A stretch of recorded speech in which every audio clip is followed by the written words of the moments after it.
No letting up, the Justice Minister says the bid to change the election date is not just about legal interpretations or politics, but about technical hitches on the electoral process that can only be corrected by extending the time of the run-up to the election. I love the Constitution, but I'm also realistic. I want to assure you, going through the calendar of elections, forget about everything else. Forget the politics, forget the constitutionalism, the law, forget everything else. I can't give you an election in August next year. The justification is that the financial year ends on the 30th of June, meaning there will be no money for elections by August 2012.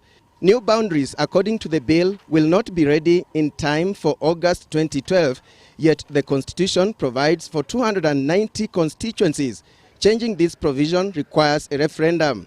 Now, critics say that a country must be prepared for elections any time, and making amendments on the election date is mutilating a document passed by Kenyans. But according to the Justice Minister, to have election on August the 14th, several amendments must be made to the Constitution, and this would be much more costly than changing the election date so that the election is held on December the 19th. That is the argument of the Justice Minister, who says he's ready to present the bill to Parliament. And yet there is another hitch here on the expiry term of the current Parliament. There are those who argue that the current Parliament is protected and it should end on January the 15th, 2013. Yet the same Constitution says that the election should be held 60 days after the dissolution of Parliament, meaning, should this be the scenario, then elections would be held in March 2013. These are the anomalies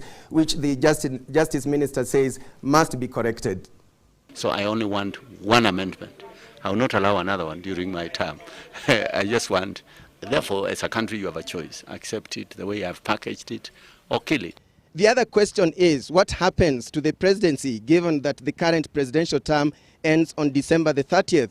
According to Mutula, if there is a runoff, the sitting president continues in office until the next president is sworn in. Alex Chamwada, Citizen Live at 9.